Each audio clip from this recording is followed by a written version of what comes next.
Amen. Amen. Voilà, je voudrais vous saluer encore. Kerigma Joshua, oui, de Côte d'Ivoire. Que Dieu te bénisse. Je salue Zainabouba, ma fille de Douala. Que Dieu te bénisse. Que Dieu bénisse la famille du prophète Théoson Bilon. Alléluia. Voilà. Sans plus de protection, sans aucune autre forme de procès, nous rentrons dans notre enseignement. Voilà, aujourd'hui, je voudrais prendre au point où on s'est séparés hier. Hier, nous parlions de la gestion de nos ressources et de nos talents. Parlant de l'idolâtrie, de la cupidité qui est une idolâtrie. Nous avons dit que, nous avons vu selon Éphésiens chapitre 5 verset 5 et Colossiens chapitre 3 verset 5 que la cupidité, qui est synonyme d'égoïsme, d'écocentrisme, d'avarice, de chicheté et de nombrilisme, est une idolâtrie. La Bible, l'apôtre Paul l'a clairement établi dans ces textes de la Bible.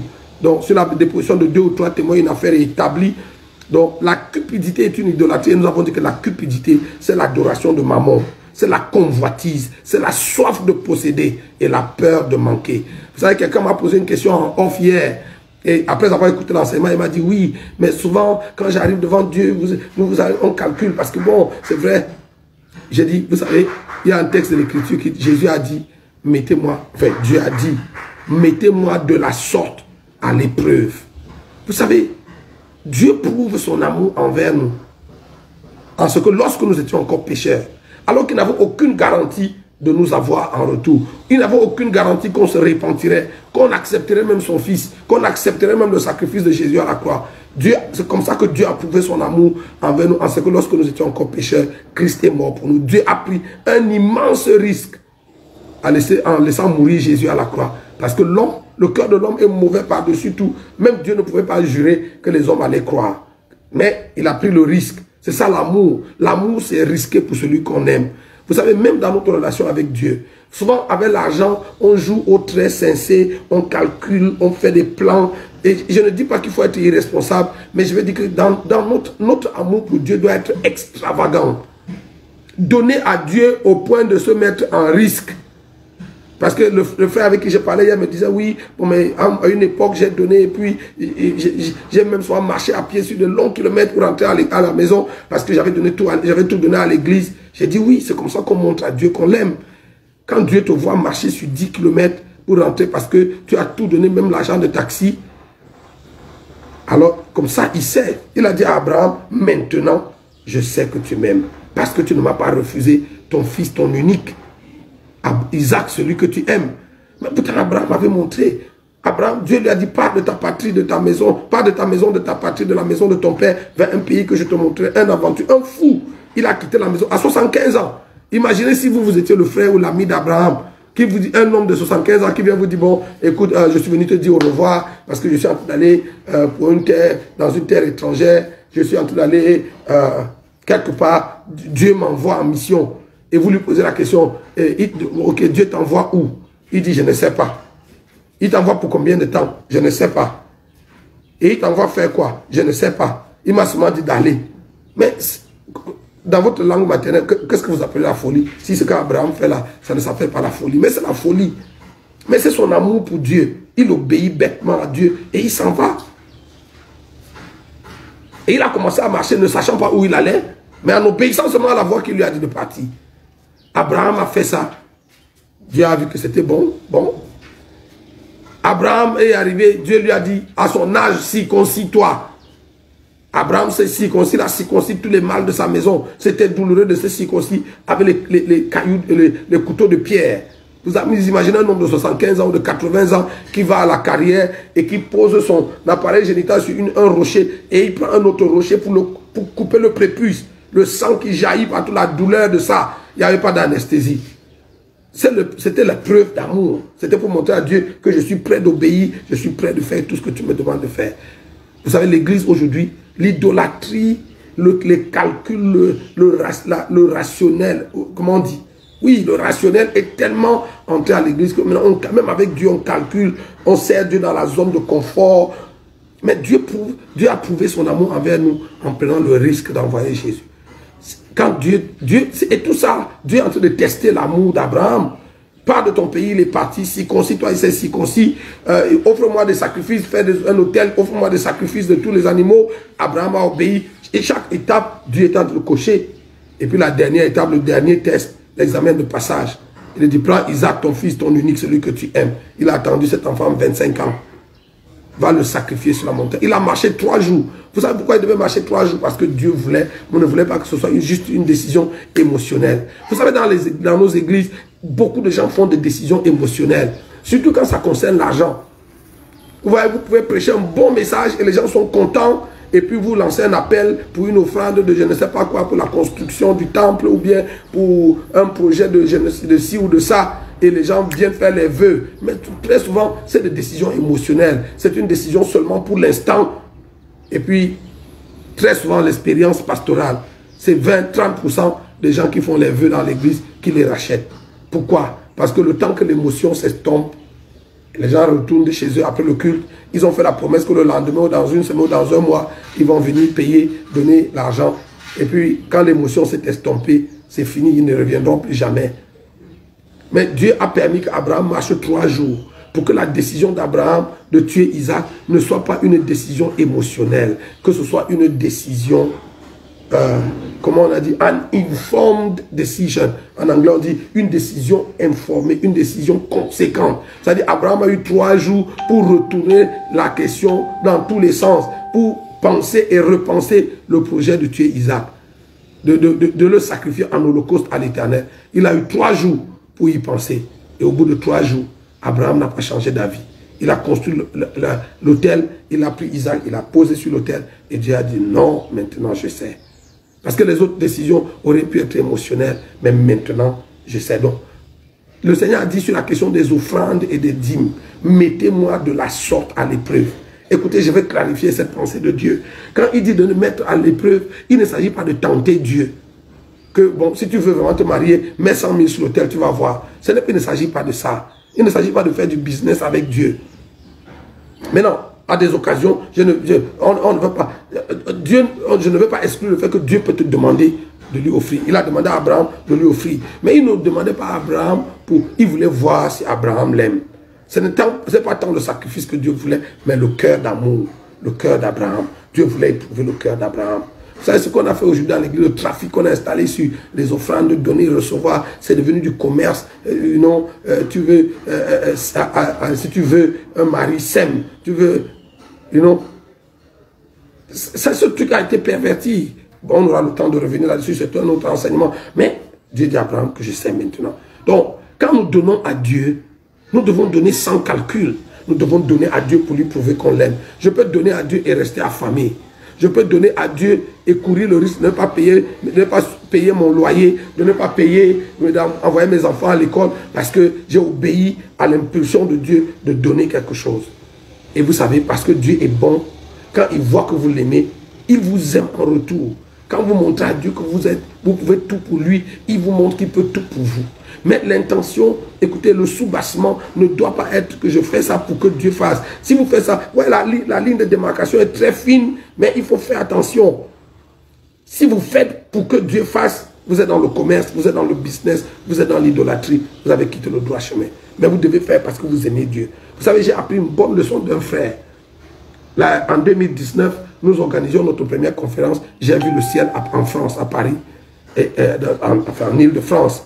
Et on devait payer la salle. On avait réquisitionné la salle et on devait payer la salle.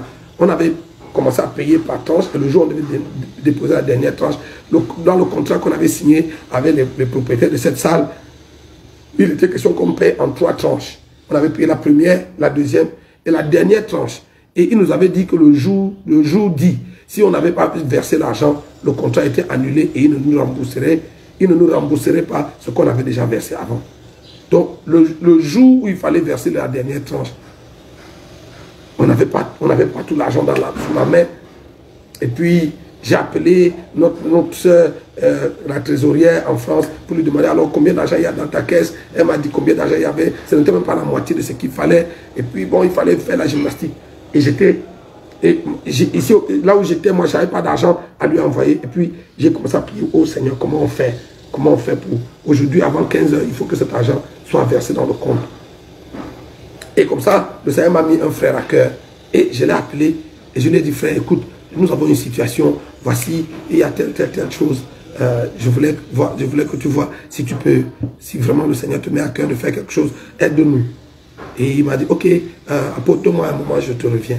Et quelques temps après, il ne m'a pas rappelé, mais c'est la sœur, la trésorière qui m'a appelé. Il me dit, ah, mais tel frère m'a appelé et il m'a envoyé, il m'a viré la somme qu'il fallait et j'ai déjà fait le versement. Et j'étais tellement content. Oh, j'ai appelé le frère. Et, non, je l'ai appelé, je ne l'ai pas eu. Et je lui ai laissé un message en lui disant merci et en priant que Dieu le bénisse, que Dieu le comble. Vous savez comment les hommes de Dieu, je l'ai vraiment béni. Oh, parce qu'il venait de m'enlever une grosse épine sous le pied. Et quand il a lu mon message, et puis il m'a répondu, et sa réponse était une gifle dans le visage. Il m'a dit, apôtre, je n'ai pas donné à Dieu cet argent pour qu'il me le rende. Même pas qu'il me le rende au centuple. Je l'ai donné à Dieu parce que je l'aime. Et parce que mon plaisir, c'est de voir que l'argent que j'ai serve au salut des âmes. Le but de mon offrande, la joie de l'offrande que j'ai donnée, c'est de voir que les âmes sont sauvées. Et pas que Dieu me rende au centuple. Maintenant, si Dieu veut me donner l'argent, il est libre de me donner l'argent. Mais l'argent même que j'ai, et moi-même, et l'argent que j'ai appartiennent à Dieu. Donc, en fait, tu n'as même pas besoin de me remercier parce que ce n'est pas mon argent. C'est l'argent de Dieu que je garde. Et s'il a besoin de son argent, et je le lui rends tout naturellement. Et j'étais tellement choqué par sa réponse. Je lui ai dit, waouh. Je l'ai rappelé, j'ai dit, mais frère, tu viens de me gifler là. Il dit, mais ce sont tes messages. C'est toi qui as enseigné ça. Et il m'a rappelé que j'ai vu une de tes vidéos où tu avais enseigné comme c'est toi qui as enseigné ça. Et c'est depuis que j'ai écouté que je pratique ça. Et tu vois, il venait de me renvoyer mon message sur le visage. Bam, j'ai dit, oh oui, ça c'est bien fait. Et j'étais content de savoir qu'il y a encore des gens qui donnent à Dieu sans attacher une ficelle, sans tenir la ficelle, sans essayer de contrôler pour voir comment Dieu fait de l'argent que je donne. Et beaucoup de gens dans nos églises ont ça. Quand vous avez payé une dîme qui ressemble à quelque chose de sérieux, vous voulez savoir, alors l'argent de cette église va où? Qu'est-ce qu'on fait de l'argent qu'on donne ici? Et qui gère l'argent? Non, frère, quand vous donnez à Dieu, vous donnez à Dieu. Maintenant, est-ce que j'ai dit que ceux qui gèrent l'argent de l'église n'ont pas de compte à rendre, bien que ils doivent jouer avec l'argent qu'on donne? Non, du tout. Si vous êtes un vrai serviteur de Dieu, un véritable enfant de Dieu, vous n'allez pas jouer avec l'argent de Dieu. Si Dieu vous donne son argent à gérer ou à garder, c'est comme les pasteurs qui jouent avec les âmes, qui jouent avec les brebis du Seigneur. Si vous êtes un vrai berger, un vrai pasteur, vous n'allez pas jouer avec les brebis, vous n'allez pas jouer avec les âmes que Dieu vous donne, parce que ces âmes, ce n'est pas des vaches à lait, ce n'est pas des mamelles nourricières, c'est les âmes, c'est les brebis du Seigneur, et nous les traitons avec toute la délicatesse et tout le tact et toute la diligence qu'il faut, parce que nous avons conscience que c'est des âmes précieuses au Seigneur. Donc, vous savez, hier, en concluant, je parlais de la gestion de nos ressources, de nos talents. Si vous êtes dans une église, et vous ne travaillez pas dans cette église pour le Seigneur. Écoutez, si vous ne travaillez pas pour le Seigneur, si vous ne mettez pas vos dons et vos talents au service de Dieu, nous l'avons dit hier en concluant, vous serez jetés dehors, là où il y a des pleurs et les grincements des dents. Il n'y a aucune personne, aucun membre de l'église, peu importe son rang social, qui ne doit pas travailler pour Dieu. Tout le monde doit être occupé à travailler pour Dieu. Jésus a dit, occupez jusqu'à ce que je vienne. Travaillez jusqu'à ce que je vienne. Et le Seigneur, la Bible dit, heureux ce serviteur qui, quand son maître viendra, le trouvera en faisant ainsi. Son maître le trouvera au travail.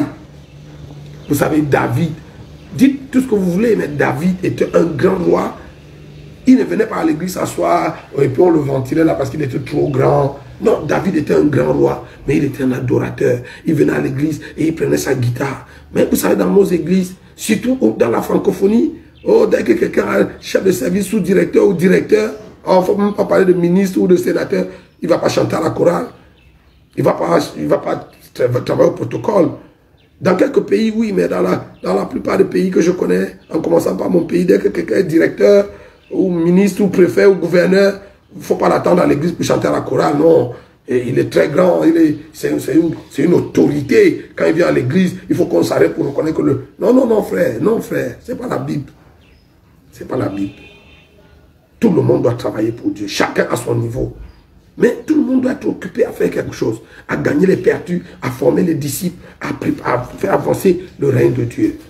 David travaille. Si vous ne mettez pas vos dons et vos talents au service de Dieu et de l'évangile, au dernier jour, vous serez jetés dehors, là où il y a les pleurs et les grincements des dents. Celui qui avait enterré son talent, il n'était pas un fornicateur, il n'était pas un tueur ou un adultère ou un menteur. Il n'avait pas simplement fructifié son talent.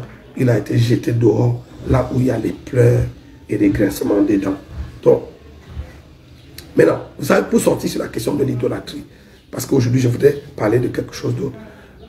Vous savez, pendant que je parlais avec le Seigneur, il m'a dit, Nyango, si la voiture que tu conduis n'est pas seulement une masse de ferraille qui te permet d'aller plus vite d'un point A vers un point B que celui qui va à pied, c'est que ta voiture est une idole. Si elle doit être Lamborghini, Bentley, Mercedes ou je ne sais pas quel titre, quel nom de voiture, tu es dans l'idolâtrie. Frère, est-ce que Dieu a un problème à ce qu'on conduise les grosses voitures? Non, du tout. Mais, quel que soit le nom de la voiture, quel que soit le prix de la voiture, ça ne doit que, pour toi, ça ne doit être qu'une voiture. Oui, ça donne le confort, mais ça ne doit, dans ton échelle de valeur, la voiture ne doit être qu'une voiture. Le vêtement que tu portes ne doit être qu'un vêtement. Même s'il a coûté des millions ou des milliards, ce n'est qu'un vêtement. Et le but du vêtement, c'est de se couvrir. Si vous lui donnez une autre fonction, vous êtes dans l'idolâtrie. Vous savez, un jour, j'étais aux États-Unis, il y a beaucoup d'années. Et j'avais à l'époque, j'avais un iPhone 4. iPhone 4. Et puis j'arrive aux États-Unis pour un programme et iPhone 5 venait de sortir. Et j'étais chez un de mes fils. Et quand je suis arrivé, il avait mon iPhone 4. Il me dit, oh, papa, est-ce que tu sais que tu peux télécharger les applications de iPhone 5, de nouveau iPhone 5, tu peux télécharger ces applications dans ton téléphone et avoir la coque de iPhone 4, mais à l'intérieur, tu as toutes les applications iPhone 5. J'ai dit, ah, mais c'est une bonne chose. Et puis, on a téléchargé. Et puis, quelques jours après, on se retrouve en train, on va en balade, on va faire quelques courses. Et on était dans le mall. Et puis, on est passé devant une boutique Apple qui faisait la publicité du nouveau iPhone 5 qui venait de sortir. C'était vraiment la coqueluche, tout le monde devait avoir ça. Et puis, quand on entre, le gars, le vendeur, l'agent marketing nous accueille à la porte et puis il nous fait tout le topo, blablabla. Je l'ai écouté attentivement. Et quand il a fini, et bien sûr, il me parlait pour me convaincre d'acheter le iPhone 5. Et puis je lui ai dit, mais écoute, j'ai vu que vous avez, vous voyez mon téléphone, dans mon téléphone ici, il se présente iPhone 4, mais à l'intérieur c'est iPhone 5, parce que j'ai téléchargé toutes les applications. Il y a cette application, cette possibilité qui existe. Il dit oui, ça existe. On a mis ça, les applications du nouveau iPhone 5 dans la disposition de ceux qui ont iPhone 4. Donc, ils peuvent télécharger. J'ai dit oui, mais j'ai déjà téléchargé. Donc, ne regarde pas mon téléphone. Il est iPhone 4 à tes yeux, mais à l'intérieur, il est iPhone 5. Et puis le gars me dit, oui, mais tu sais, quand je te vois, j'ai l'impression que tu es une personnalité. Et tu vois, le téléphone, c'est pas seulement pour passer des coups de fil. Oui, dans ce téléphone, tu as certainement les applications de iPhone 5. Mais tu sais, quand tu vas à une réunion, when you go for a business meeting, si tu vas à un business meeting et que tu déposes ton téléphone sur la table, it has to make a statement. Vous voyez, c'est exactement ça, l'idolâtrie. Le désir de make a statement. Il faut que quand tu déposes ton téléphone, que les autres se regardent, que tu leur envoies un message. Et quel est le message que tu leur envoies? Le message, c'est que je ne suis pas n'importe qui. Quand tu déposes ton téléphone et on voit que c'est le dernier cri du dernier cri. Donc, tu vois, le but du téléphone, ce n'est pas pour que ça te serve. C'est pour que tu te... vous voyez, le boulevard de l'idolâtrie dans nos cœurs, c'est ce désir de make a statement, le désir de paraître, le désir d'impressionner. Parce que vous savez, pendant que je parlais avec le Seigneur, il m'a dit, l'idolâtrie ne se trouve pas dans les choses qu'on fait, mais l'idolâtrie se trouve dans le pourquoi, dans les choses qu'on fait ou dans les choses qu'on a. L'idolâtrie se trouve dans le pourquoi des choses. Dieu n'a pas un problème que vous ayez un téléphone dernier cri. Souvent la question c'est pourquoi? Vous voulez avoir le dernier cri de iPhone ou du Samsung ou de je ne sais pas quelle marque de téléphone vous utilisez sans publicité. Vous voulez avoir ce dernier cri, le dernier cri de ce téléphone. La question que vous devez toujours vous poser, c'est pourquoi? Vous voulez acheter le dernier costume qui est sur le marché. La question que vous devez vous poser, c'est pourquoi? Pourquoi vous voulez acheter ça? Pourquoi vous devez acheter ça? Si vous pouvez répondre honnêtement, sincèrement, sans que le Saint-Esprit en vous ne s'attriste à la question pourquoi, alors vous savez si vous devez acheter ou pas. Et je vous assure, si chaque fois vous demandez au Saint-Esprit pourquoi vous voulez acheter, pourquoi vous voulez changer votre voiture, est-ce que c'est parce que celle que vous utilisez maintenant ne vous sert pas assez? Ou alors, est-ce qu'elle est déjà... ou bien vous avez des missions qui exigent que vous ayez une voiture plus robuste? Pourquoi vous voulez changer la voiture? Souvent, si vous examinez bien les motivations de votre cœur, la vraie raison, ce n'est pas que la voiture ne vous sert pas bien, ou bien que le téléphone que vous utilisez ne vous sert pas bien. Souvent, si vous examinez, si vous vous posez la question pourquoi, vous allez vous rendre compte que la vraie motivation est ailleurs. La vraie motivation, c'est parce que you want to make a statement. Et vous savez, si vous vous délivrez de l'idolâtrie et des désirs, de l'envie de make le statement, vous allez vous rendre compte que vous pouvez, vous pouvez faire beaucoup d'économies sur les dépenses futiles que nous faisons tous les jours et mettre cet argent au service de l'évangile, le mettre au service de Dieu, le mettre au service des démunis et de ceux qui n'ont pas assez. Mais vous savez, comme nous sommes possédés par maman, la soif de posséder, vous voulez avoir, vous avez 10 paires de chaussures, vous voulez avoir 15, vous voulez avoir 20. Et chaque fois que vous avez acheté, vous savez, j'ai dit aux enfants à l'église tout le temps, quand vous avez, chaque année, les compagnies de téléphonie, quelles qu'elles soient, sans publicité aucune, vont vous sortir un nouveau téléphone, un nouveau cri. Il y a toujours une dernière version qui vient de sortir. Et quand vous vous mettez dans la course après la mode, vous ne la rattraperez jamais. Parce que quand vous achetez de celui qu'on a sorti cette année, même la voiture, quand vous avez acheté la voiture de 2021, 2022 est déjà en train d'être confectionnée.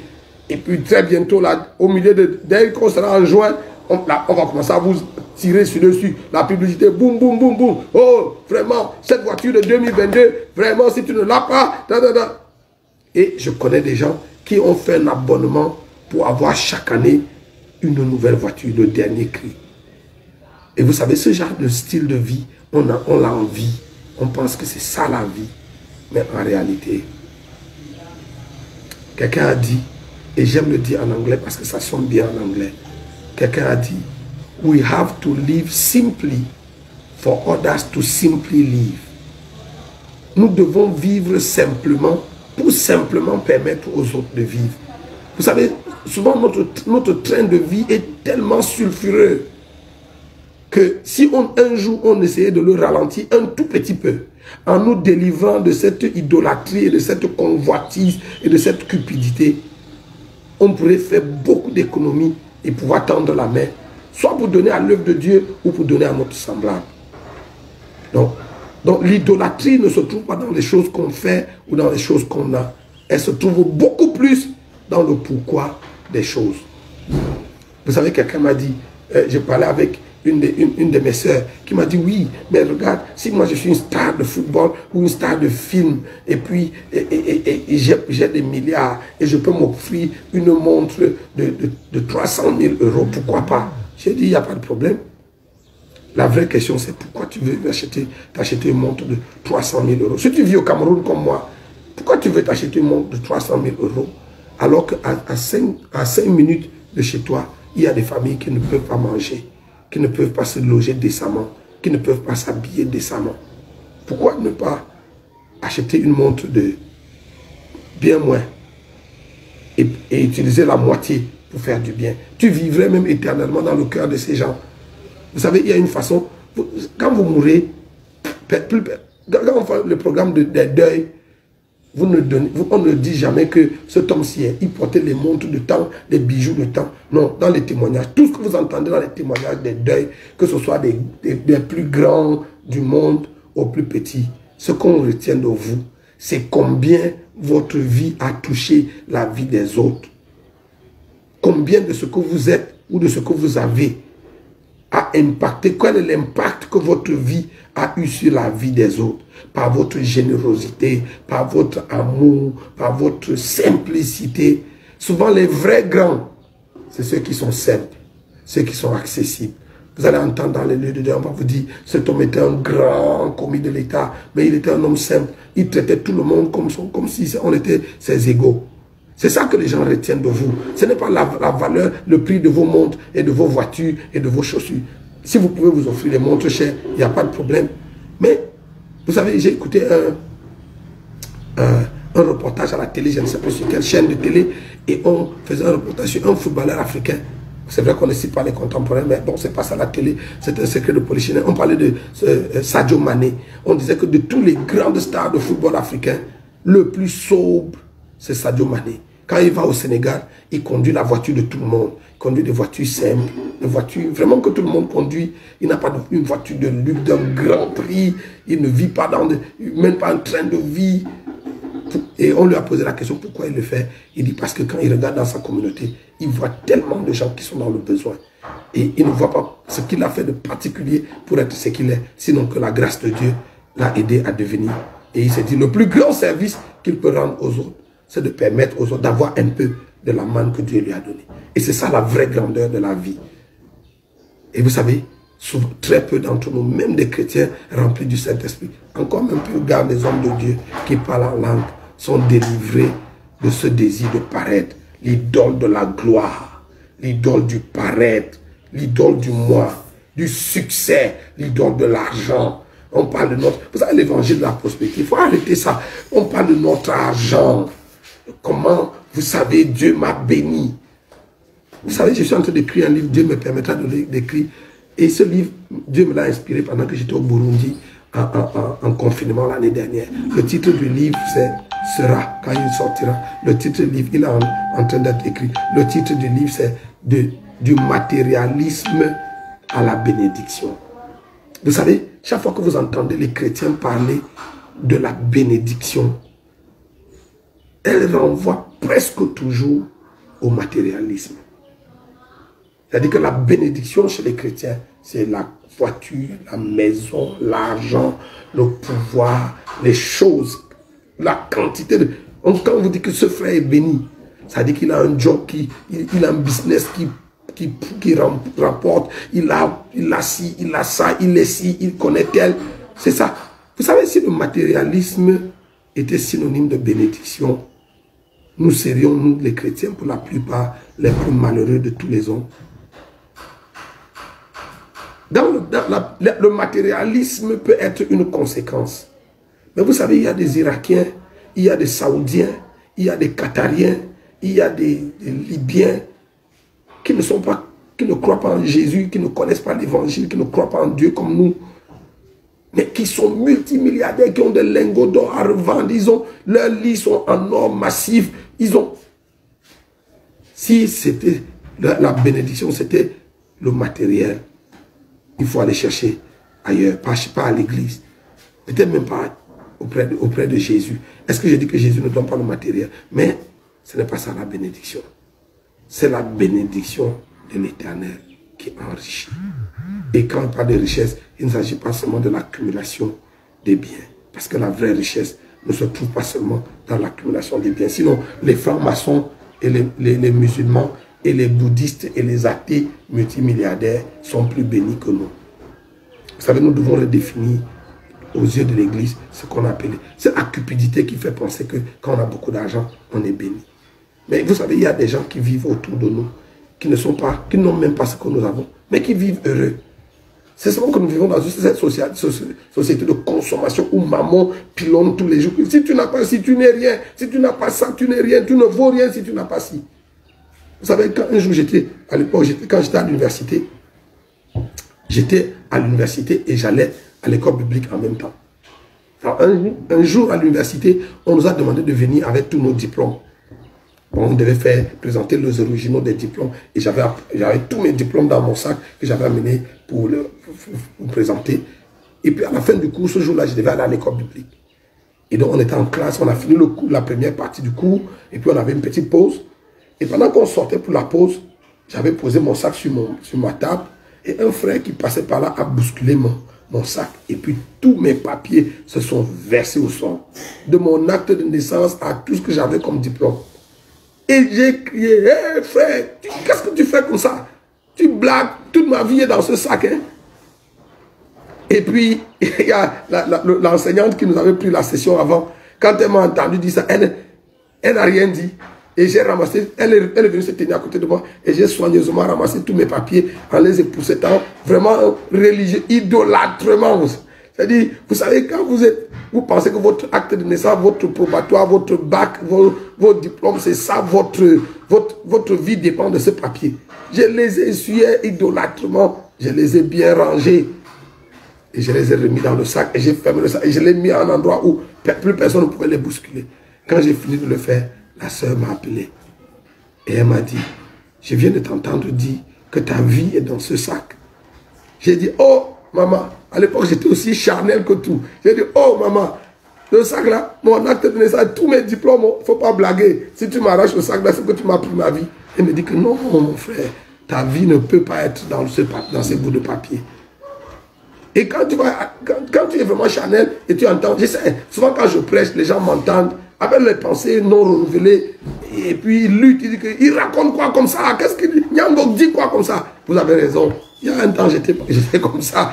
Et ce jour-là, la sœur a eu de la peine à me... Bon, elle m'a parlé, et puis à un moment, je me suis dit, tu peux écouter. Vous savez, souvent, le problème, c'est qu'on n'écoute pas. Je me suis dit, je l'ai écouté, elle m'a dit, ta vie n'est pas dans ce sac. Et je vais te prouver que ta vie n'est pas dans ce sac. Tu sais quoi, quand je te vois, l'appel de Dieu qui est sur ta vie, tous ces papiers-là que tu as bien dépossédés, que tu as nettoyés, tu n'en auras jamais besoin toute ta vie. Tu n'en feras rien avec. Et comme elle le disait, plus tard, qu'est-ce que je fais de mon bac? Les licences et tous les autres diplômes que j'ai eu. Certains d'entre eux sont là-bas. Je n'irai plus. Je ne sais pas qu'est-ce qui va. Peut-être si un jour mes enfants veulent voir ces papiers, quand je pense qu'il faut aller faire la queue, remplir j'ai l'honneur au directeur de je ne sais pas quoi pour qu'on me sorte mon diplôme. Je n'ai pas le temps pour ça. Ça ne me sert à rien du tout. Vous savez, pourtant, ce jour-là, je pensais que ma vie était dans ce sac. Non, votre vie n'est pas dans un sac. Votre vie n'est même pas dans un papier. Votre vie est en Christ, en Dieu. Vous devez le savoir. Vous savez, l'idolâtrie. Tu sais, un jour, quand le Seigneur me montre l'idolâtrie dans l'église, il me dit, regarde les fonctionnaires, les travailleurs et les élèves et étudiants. Au Cameroun, l'école, par exemple, commence à 7h30. Le travail aussi commence à 7h30. Entre 6h30 et 7h30, c'est des bouchons pas possibles dans toutes les rues. Les gens se surchargent, ils se mettent souvent dans un taxi qui doit prendre normalement 5 places. Vous avez 8 personnes qui sont serrées, qui sont assis les uns sur les autres parce qu'il faut être à l'heure à l'école. Souvent, chez nous, si on a les motos, vous voyez 4, 5, 6 personnes sur une moto parce qu'il faut être à l'heure à l'école. Pour être à l'heure à l'école ou au travail à 7h30, ils se lèvent tous les jours à 5h le matin, entre 5h et 5h30. Le temps de se laver, de manger un bout, de s'apprêter. Certains qui doivent marcher pour aller attendre un taxi avec tous les embouteillages et tout ça. 5h30, 5h30, à tout casser. Si vous vous réveillez à 6h, vous êtes sûr que vous allez être en retard. Certains partent de la maison carrément à 6h pour passer avant le trafic et arriver. Mais vous voyez les mêmes gens qui se lèvent tous les jours de lundi à vendredi, souvent même de lundi à samedi, à 5h pour être au travail à l'heure à 7h30. Le culte dimanche matin commence à 8h ou à 9h ou à 10h selon les églises. Et les mêmes gens arrivent tranquillement en retard, sans remords, et personne n'a le droit de leur dire pourquoi ils sont en retard à l'église. C'est de l'idolâtrie. Vous savez pourquoi? Parce que vous pensez que votre travail, votre vie dépend de votre travail. Vous ne voyez pas que votre vie dépend de Dieu. C'est pour ça que vous pouvez manquer l'église. Vous manquez l'église, mais vous ne manquez jamais le travail. Quand il faut aller au travail, vos habits sont toujours propres. Que vous soyez en bonne santé ou pas, vous trouvez moyen d'aller au travail. Mais dès que vous êtes fatigué, pourquoi tu ne t'es pas allé? Frère, j'étais fatigué. Mais c'est la place que Dieu occupe dans votre vie qui fait ça. Donc, voilà, sortons de la question de l'idolâtrie. J'espère qu'on a dit quelque chose qui vous a béni aujourd'hui. Je voudrais pour finir notre partage, partager un sujet très important. Vous savez, Et ça a toujours un lien avec l'idolâtrie. Christ, quand nous l'avons reçu, nous appelle à la mort. Si vous voulez vivre avec Christ, si vous voulez avoir la vie éternelle, vous devez mourir. Si on ne vous l'a jamais dit, permettez-moi de vous le dire, vous devez mourir. Mourir à vous-même. Tuez vos passions et vos désirs qui font la guerre à votre âme. La Bible parle des idolâtries criminelles. C'est l'apôtre Pierre qui le dit. Des idolâtries criminelles qui font la guerre à l'âme.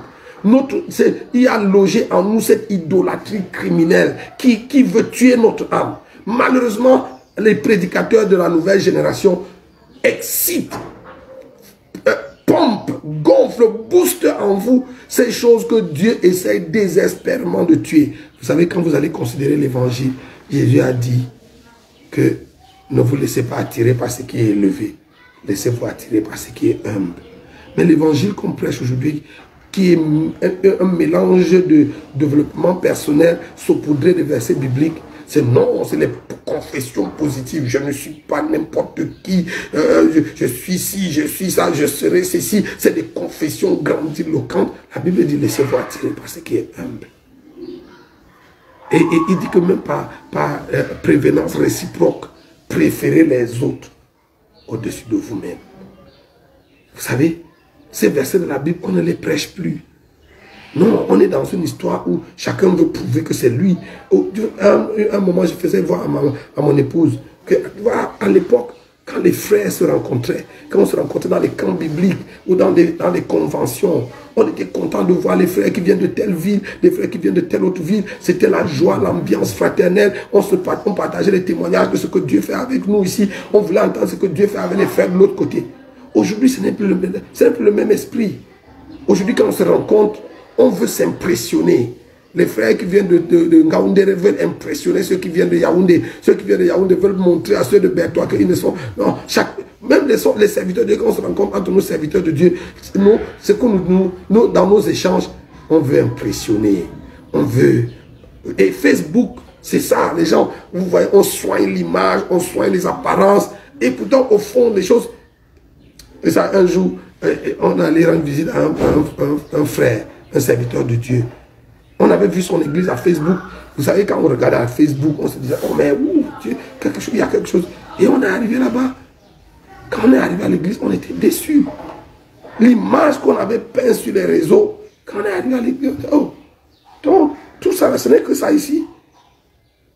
Parce que nous vivons dans un monde du bling-bling, de peinture, de faire valoir, de, chacun doit montrer que, faire sensation. Non. Vous savez, j'ai dit aux serviteurs de Dieu, quand les gens vous rencontrent, la seule chose qu'ils doivent emporter quand ils vous ont quitté, votre présence doit leur inspirer tellement d'amour pour Dieu et d'attachement à Dieu que quand ils vous ont quitté, ils aient envie d'aller prier, qu'ils aient envie que votre présence les ait tellement défiés à aimer Dieu, à chercher Dieu et à s'attacher à Dieu. En tant que prédicateur, la même chose. Je dis souvent quand je prêche, je dis aux gens, vous n'êtes pas obligé de vous souvenir de moi. Mais souvenez-vous de Jésus que je suis venu vous présenter. Parce que dans le temps que j'ai passé avec vous, il ne s'agissait jamais de parler de moi, il s'agissait de lui. Si vous ne vous souvenez pas de moi et que vous vous souvenez de lui, j'aurais bien fait mon travail. Mais souvent, vous savez, quand vous avez écouté un homme de Dieu, tout ce que vous avez retenu, c'est ce l'homme de Dieu. Il vous a tellement impressionné par sa personne, son éloquence et ses possessions, que quand vous quittez là, vous vous sentez pauvre de moi.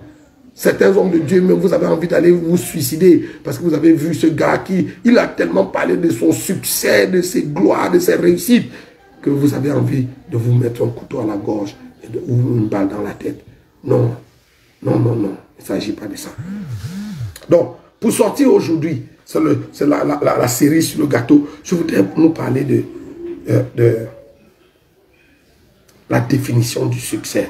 Vous savez, Jésus, le problème que nous avons dans cette génération, c'est une fausse définition du succès. Vous savez, si votre définition... Vous savez, quand j'étais à l'école, on nous a enseigné, je suis sûr qu'on vous a enseigné la même chose, que quand on vous donne une épreuve à traiter, la première chose que vous devez faire, c'est de lire et de relire la question à plusieurs reprises, premièrement. Ensuite, définir les mots-clés qu'il y a dans la question pour être sûr que vous avez bien compris les contours de la question ou de l'épreuve avant de commencer à la traiter. Donc, si votre définition des mots est fausse, tout le travail que vous allez faire va être jeté à l'eau. Et vous savez, notre génération a une mauvaise définition. Quand je parle de la génération, je ne parle pas du monde entier, je parle surtout de l'Église.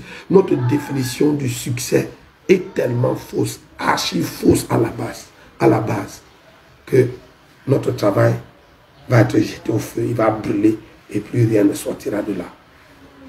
Vous savez, je n'étais pas très bon en mathématiques quand j'étais à l'école. Bon, je n'étais pas très bon, c'est la faute de mes professeurs. Il ne faut pas rire. Oui, parce que je suis né scientifique. C'est chemin faisant que les maths m'ont dégoûté. Parce que bon, peut-être j'ai pris un mauvais départ avec un professeur de mathématiques en 6e qui ne m'a pas beaucoup aidé. Et après, je n'ai plus aimé les mathématiques. Mais aujourd'hui, je comprends les mathématiques que je ne comprenais pas ça. Aujourd'hui, sans professeur, je les comprends. Je prêche même l'évangile avec les mathématiques. Bon,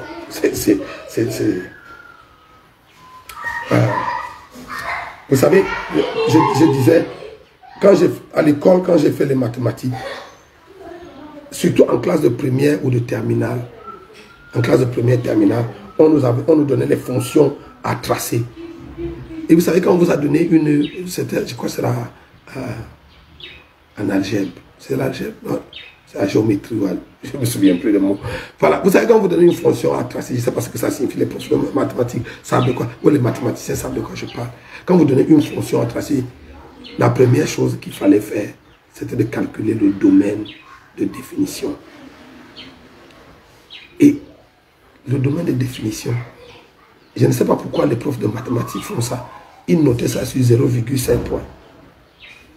Et pourtant, le domaine de définition, si vous le calculez et vous ne le trouvez, si votre réponse est fausse, si votre domaine de définition est faux, ce n'est pas la peine de continuer le travail parce que toute l'équation et la courbe que vous allez tracer ne repose que sur le domaine de définition.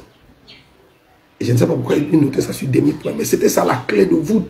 C'est ça qui vous permettait de tracer votre fonction. Donc, vous calculez le domaine de définition. Après le domaine de définition, on calculait les limites. Après les limites, on calculait les dérivés, ainsi de suite. Et puis après, on calculait. Il y a un ensemble de calculs qu'on faisait. Et puis, c'est les réponses qu'on trouvait des limites et des dérivés qui nous permettaient de tracer la courbe. Et vous savez, quand vous aviez calculé et que vous avez trouvé juste, au moment de tracer la courbe, ça donnait. Vous n'avez pas besoin de forcer. Vous suivez simplement la ligne. Et puis, ça vous donne votre courbe. Mais quand vous n'avez pas trouvé juste, et que vous avez placé les points à l'endroit, quand vous tracez, vous-même, vous voyez que ça ne doit pas. Et que vous êtes obligé de tricher pour faire que ça... Vous savez, dans la vie et dans la marche avec Dieu, la même chose. Si votre définition du succès, de la gloire, de la réussite est fausse, tout votre travail sera faux. Donc, je voudrais qu'on lise un texte important. Matthieu chapitre 11.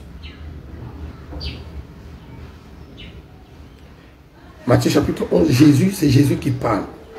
Et il parle du succès en utilisant Jean-Baptiste comme un cas d'école.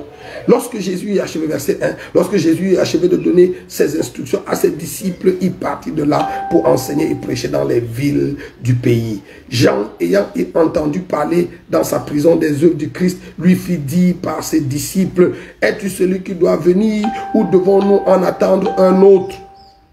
Jésus leur répondit, allez rapporter à Jean ce que vous entendez et ce que vous voyez. Les aveugles voient, les boiteux marchent, les lépreux sont purifiés, les sourds entendent, les morts ressuscitent. Et la bonne nouvelle est annoncée aux pauvres. Heureux celui pour qui je ne serai pas une occasion de chute.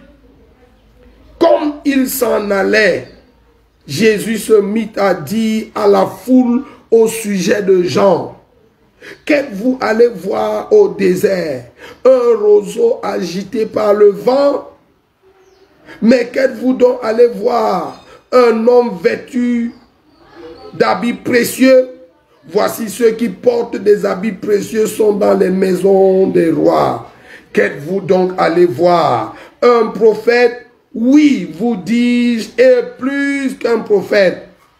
Car celui dont il est écrit, voici j'envoie mon messager devant ta face pour préparer ton chemin devant toi. Je vous ai dit en vérité, parmi ceux qui sont nés de femmes, il n'en est point paru de plus grand que Jean-Baptiste.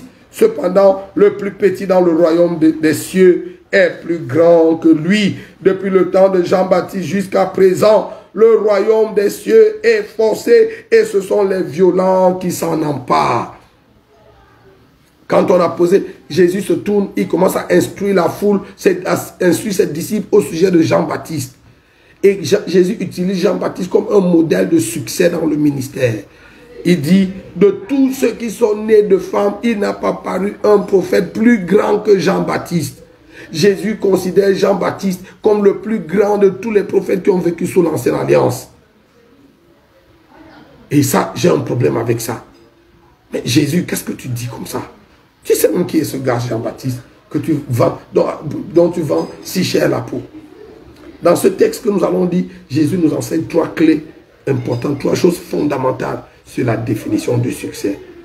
La première chose au sujet de Jean, il nous enseigne que le succès, selon Dieu, ne repose pas sur les artifices.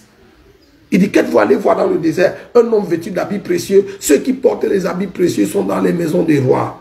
Le succès dans le ministère, le succès tout court et le succès dans le ministère en particulier ne repose pas sur les artifices, sur l'argent que l'homme de Dieu a, sur les habits, les voitures, les maisons, la qualité de bâtiment qu'on a construit. Dieu merci pour tout ça si on peut l'avoir, mais ce n'est pas ça. Ce n'est pas un indicateur du succès selon Dieu. Le succès selon Dieu ne se compte pas par ces choses. Oh! Dieu merci si on peut les avoir. Et nous ne faisons pas l'apologie de la petitesse ou de la pauvreté ou du manque ici. Non, si on peut avoir ces choses, il faut les avoir. C'est bon, ça facilite la vie. Mais ce n'est pas selon Jésus, ce n'est pas un indicateur de succès. Jean-Baptiste n'était pas habillé d'habits somptueux. Il ne portait pas la dernière griffe. Il ne conduisait pas la dernière des voitures. Encore que Jean-Baptiste même n'avait pas de voiture du tout. Il n'avait pas de jet privé. Pourtant, Jésus le présente comme le plus grand des prophètes qui est vécu avant lui. Vous savez pourquoi Jean-Baptiste n'avait pas de jet privé? Parce que sa mission sur la terre ne nécessitait pas un jet privé. Si vous n'avez pas besoin d'un jet privé, si votre mission n'exige pas un jet privé, et si Dieu vous donne un jet privé, ça doit être considéré uniquement comme un outil de travail. La voiture que vous conduisez, la maison que vous habitez et tous les artifices que Dieu vous donne ne doivent être considérés que comme des outils de travail qui vous permettent de réaliser ce que Dieu vous demande de faire. Aujourd'hui, nous portons nos jets privés et nos voitures et nos habits et nos avoirs comme des galons. Nous prouvons notre grande onction, notre grand ministère par les choses que nous avons. C'est du paganisme. C'est le monde, c'est l'idolâtrie, c'est la cupidité, c'est la convoitise. Vous savez, Jean-Baptiste n'était pas vêtu d'habits somptueux. Pourtant, c'était un grand prophète aux yeux de l'Éternel. Donc, la première chose que nous voulons apprendre, nous apprenons de Jésus dans ce texte, c'est que le succès, selon Dieu, ne repose pas sur les artifices. Jean-Baptiste n'avait pas une cathédrale en verre climatisée, climatisation centrale, avec, je ne sais pas, des sièges rembourrés, dorés, de derniers cris, de tout ceci ou de ça. Il n'avait pas ça. Il avait une église en plein air, au désert, où il faisait chaud, il faisait froid, les tempêtes de sable et tout ça. Mais il a fait un ministère à succès. Jésus lui rend témoignage de ce qu'il a, il a accompli un ministère à succès. Dieu merci si on peut construire. Si on peut construire même des beaux temples, c'est une bonne chose. Si vous pouvez le faire, faites-le. Comme j'ai dit, l'idolâtrie, ce n'est pas dans les choses qu'on fait, dans le pourquoi des choses. Et puis si vous voulez construire un grand temple, vous voulez construire 20 000 places, 30 000 places, 100 000 places, la première question c'est pourquoi? Si c'est parce que le pasteur de l'autre église en face a construit et il se vante et vous voulez construire pour lui damer le pion, vous êtes seul dans votre film. Donc, ça, c'est la première chose que nous voyons. La deuxième chose, Jésus parle de Jean comme étant le plus grand de tous les prophètes. Jésus, qu'est-ce que tu racontes là? Jean-Baptiste. Lisez l'histoire de Jean-Baptiste. Jean-Baptiste n'a jamais, vous n'avez pas vu un seul endroit où Jean-Baptiste a prophétisé. De tout le temps de son ministère, Jean-Baptiste n'a pas donné une seule parole de connaissance ou une seule parole de sagesse. Jean-Baptiste n'était pas le gars qui venait à l'église qui dit, est-ce que je peux prophétiser? Can I pro? Si tu dis Amen, je vais prophétiser. Yes, man of God, go deeper. Non, non, non, non. Toute cette cochonnerie et cette singerie que nous voyons à l'église. Et pourtant, Jésus considère Jean-Baptiste comme le plus grand de tous les prophètes. Je pose la question à Jésus. Tu oses comparer Jean-Baptiste à qui? À Samuel? À Élie ou à Élisée? Élisée, ce gars qui pouvait rester dans sa chambre à coucher et entendre les causeries du roi de Syrie dans sa chambre à lui en Syrie de l'autre côté. Le gars qui, lui seul, il était là et il pouvait voir l'armée de Syrie se déployer et il pouvait avertir le roi pas une fois, pas deux fois, une fois. Élisée était carrément un voyant. Élie était un voyant. Samuel était un voyant. Jean-Baptiste n'était pas un voyant. Vous savez, aujourd'hui, quand je vois toute cette course qu'il y a après les prophètes, après la voyance, c'est bon si le Seigneur vous fait la grâce de voir. Et il n'y a rien, je ne critique pas, je ne jette pas de pierre à un don. Mais écoutez, je veux seulement définir pour nous le succès. Pour que nous ayons le cœur en paix et qu'on serve Dieu dans la mesure de la grâce qu'il nous a donnée et que chacun de nous soit content de la grâce et de la mesure de grâce que Dieu lui a donnée. Jean-Baptiste ne voyait pas les visions. Vous n'allez jamais voir Jean-Baptiste qui raconte une vision ou un rêve prophétique qu'il a eu. Et pourtant Jésus le compare. En le comparant à Moïse, de la loi et des prophètes, tout ce monde l'a mélangé. Jésus dit que Jean était le plus grand. Plus grand qu'Élie, plus grand que Moïse, plus grand qu'Élisée, plus grand qu'Ézéchiel, Ésaïe, et j'en passe. Ah oui, Jean était le plus grand. Vous savez pourquoi? J'aime théâtraliser cette image. Ce jour-là, c'était le jour où on remettait les diplômes, les bulletins. Et donc, ils étaient tous là, de Jean-Baptiste à Moïse, retournés jusqu'en arrière. Tous ceux qui ont prophétisé, qui ont fait le ministère depuis la loi jusqu'à tous les prophètes. Ils étaient tous là, à leurs rangs et titres réunis. Et Jésus va remettre les bulletins. Et il dit, le premier de toutes ces promotions de l'ancienne alliance, le plus grand de tous, et tout le monde savait que si ce n'est pas Élie, ça va être Moïse, ou alors Élisée, peut-être Ézéchiel ou Ésaïe ou Jérémie. Ils étaient tous là. Et Jésus dit, de tous ces prophètes, le plus grand, c'est Jean-Baptiste. Il fallait imaginer la surprise, le choc. Quoi? Jean-Baptiste? Quel Jean-Baptiste? Jean-Baptiste? Il a prophétisé où? Quelle est la prophétie que Jean a donnée que vous connaissez? Dieu ne voit pas les choses comme nous les voyons. Dieu n'appelle pas gloire ce que les hommes appellent gloire. Et Dieu n'appelle pas succès ce que les hommes appellent succès. Vous savez ce qui a fait de Jean le plus grand de tous les prophètes? Regardez dans leur bulletin. Leur bulletin était réparti en modules. Et chaque module avait un nombre coefficient. Regardez, ça c'est l'apôtre Nyangok, la Bible lue, version apôtre Nyangok. Donc dans les modules, il y avait module numéro 1, révéler Christ au monde. Faire que le monde voit Dieu. C'est le premier module, coefficient 10. Le deuxième module, ressusciter les morts. Un module important, mais il était coefficient 2. Guérir les malades, coefficient 2. Délivrer les captifs, coefficient 2. Faire du bien aux pauvres, coefficient 1. Faire que tous les célibataires de l'église se marient, matière facultative. Faire que tout le monde à l'église devienne riche, matière facultative. Faire que les gens aient les visas pour voyager, qu'ils fassent matière facultative. Et quand vous allez regarder, ceux que nous appelons les grands hommes de Dieu, c'est ceux qui ont excellé, soit dans les matières facultatives ou des matières avec des petits modules. Jean-Baptiste, quand il a pris le programme de cours, il a vu que le module 1, c'était coefficient 10. Il s'est borné à ne faire que coefficient 10. C'est-à-dire, les matières obligatoires. Jean-Baptiste n'a pas fait autre chose que ça. La Bible dit même dans Jean chapitre 10 que Jean n'a fait aucun miracle. Il n'y a pas eu de guérison ni de délivrance dans le ministère de Jean. Jean-Baptiste n'avait qu'un seul message. Vous savez, quand j'étais un jeune pasteur charnel à l'époque, je disais que on se moquait de Jean-Baptiste, on disait que vraiment un mauvais prédicateur comme Jean-Baptiste n'avait qu'un seul message. Normalement, un vrai pasteur doit avoir 3-4 sermons dans sa poche. Si on t'appuie, ça sort de partout. Il faut diversifier. Les gens ne vont pas venir à l'église tous les jours manger que du macabo. Vous savez, on veut diversifier. Mais Jean-Baptiste avait bien compris qu'il y a coefficient 10. Donc, il s'est borné à ne faire que le coefficient 10. Et tout son message, c'était répentez-vous, car le royaume des cieux est proche. Il a fait ça toute sa vie jusqu'à la fin. Vous savez, nous, un vrai prédicateur n'a qu'un seul message. Vous savez, un jour, ma fille, Joseph Lagrand, ma fille aînée, elle me chahutait avec ses frères. Elle disait que, oh, papa, ces jours-ci, hein, son message, on connaît dans le contenu. Il peut changer de titre. Ça tourne, ça revient, c'est les mêmes choses.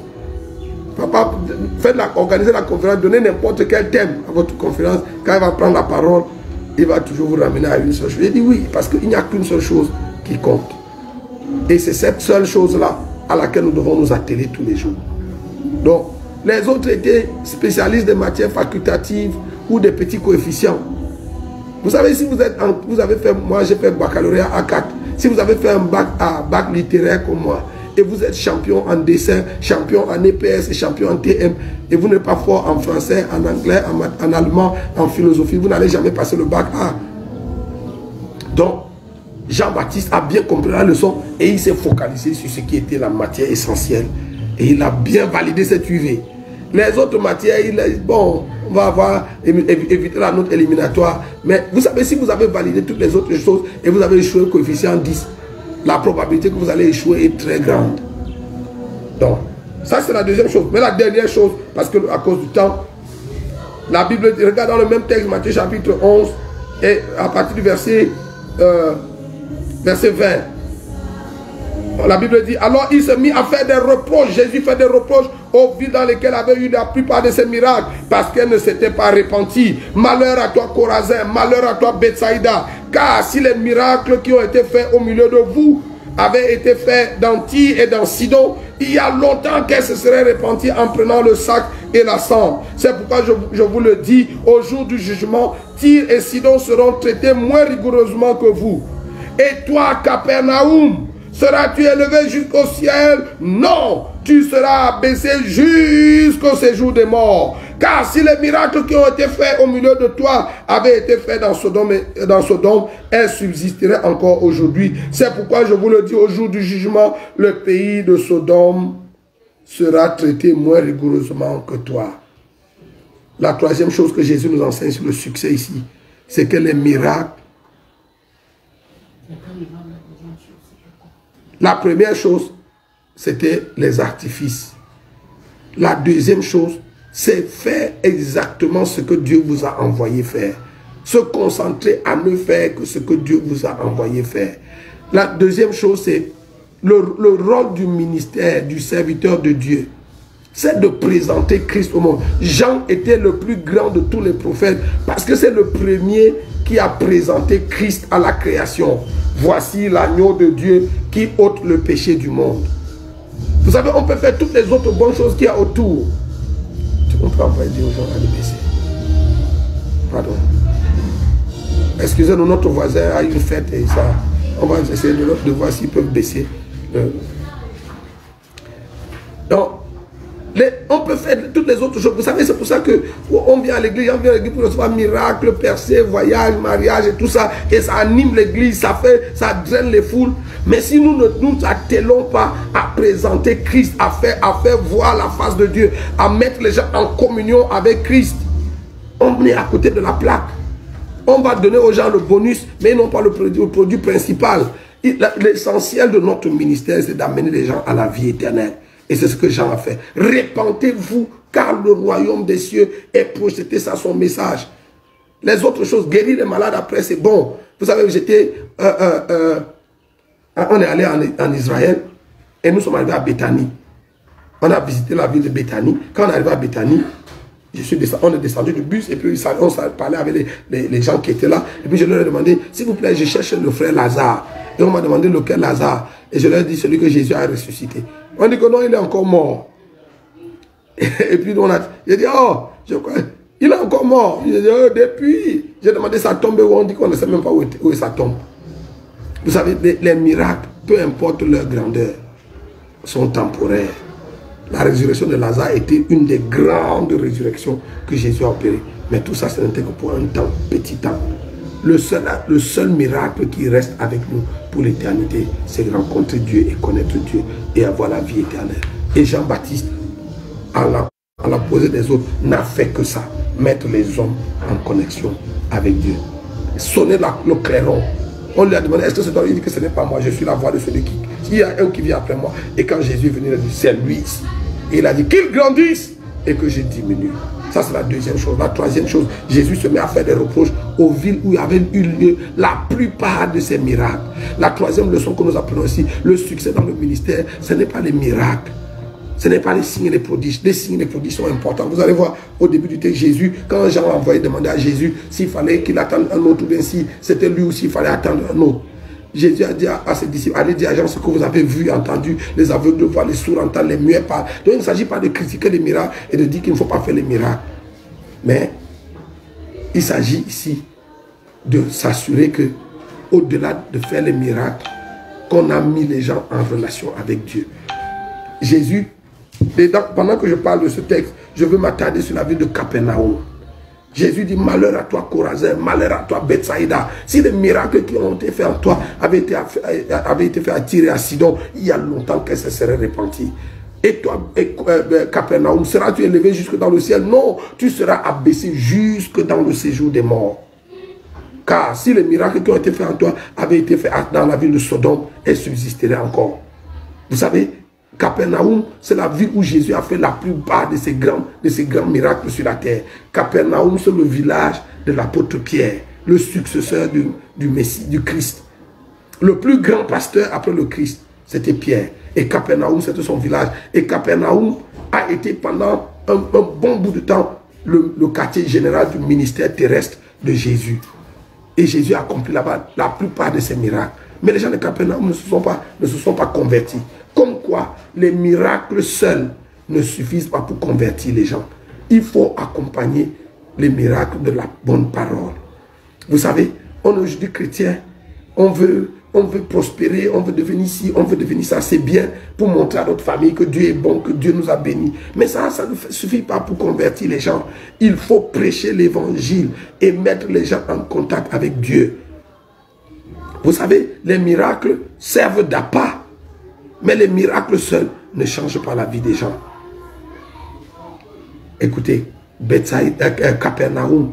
Si vous allez à Capernaum aujourd'hui, vous allez trouver la grande statue qu'on a faite pour l'apôtre Pierre, à qui Jésus a donné les clés du royaume des cieux. Et pourtant, Jésus dit de Capernaum qu'elle sera abaissée jusque dans le séjour des morts. Je chute avec ça pour donner une charge à vous tous qui avez écouté, qui avez regardé. Nous avons le mandat de faire entendre l'évangile. Vous savez, pendant que vous êtes là, vous cherchez à prospérer, à voyager, à vous habiller, à construire vos maisons pour prouver à votre famille que Dieu est bon. Vos cousins, vos amis, vos frères, vos parents périssent et vont en enfer. Vous savez, tout ce qu'on peut avoir comme bien matériel, tout cela est éphémère. La seule chose qui va rester, c'est le salut, c'est l'éternité. Et parce que le but de cette conférence, c'était de préparer l'Église à rencontrer Dieu. Préparer l'Église au retour du Seigneur. Frères et sœurs, je voudrais lancer ce défi à vous tous. Regardez autour de vous. Est-ce que votre famille est suffisamment arrosée de l'Évangile? Est-ce que votre quartier est suffisamment arrosé de l'Évangile? Est-ce que votre village est suffisamment arrosé de l'Évangile? Est-ce que vos collègues, vos parents, vos amis, vos voisins sont suffisamment arrosés de l'Évangile? Je voudrais utiliser ça pour nous défier à retourner à l'évangélisation. Que la plus grande passion de l'Église redevienne le salut des perdus. Pas la prospérité, pas la percée financière, pas la bénédiction matérielle, pas les choses, les artifices. Non, mais le salut. Le salut. Le salut. Courbons nos têtes et prions Dieu. Mon bon Père, je te dis merci parce que tu nous as permis de faire ce voyage, de faire cette conférence, de parler à ton église, de défier les saints, d'encourager, de booster la foi, de réveiller ceux qui dormaient, d'encourager ceux qui marchaient déjà et de permettre de parler à la création. Je sais que les hommes m'écoutent à travers ces réseaux, m'écoutent aux quatre coins de la terre. Laisse que cette parole tourne de la place dans le cœur de ton peuple, qu'elle booste la foi de ton peuple et que la vie soit transformée. Que cette parole ne laisse aucun homme indifférent, qu'elle nous transforme à l'image de Christ et qu'elle nous permette d'accomplir pleinement le mandat que tu nous as donné. Seigneur, permets-nous de nous rendre compte que les choses que tu nous as données, l'argent, les maisons, les voitures, les femmes, les enfants et tout, tu nous les as donnés pour que nous puissions te servir et pour que nous puissions te glorifier et pas pour autre chose. Permets-nous, Seigneur, de vivre pour ta gloire. En attendant ton retour, nous voulons vivre pour toi et vivre pour ta gloire. Au nom de Jésus. Bénis tous ceux qui ont écouté. Et je prie que ceux qui m'ont écouté, qui sont malades, reçoivent la guérison. Je réprimande la maladie. Je détruis les œuvres de Satan. Et je demande que l'onction de Dieu te touche et te rétablisse. Dans le nom de Jésus. Amen. Amen. Amen. C'était un plaisir d'avoir été avec vous pendant ces 5 jours. Et que Dieu vous bénisse.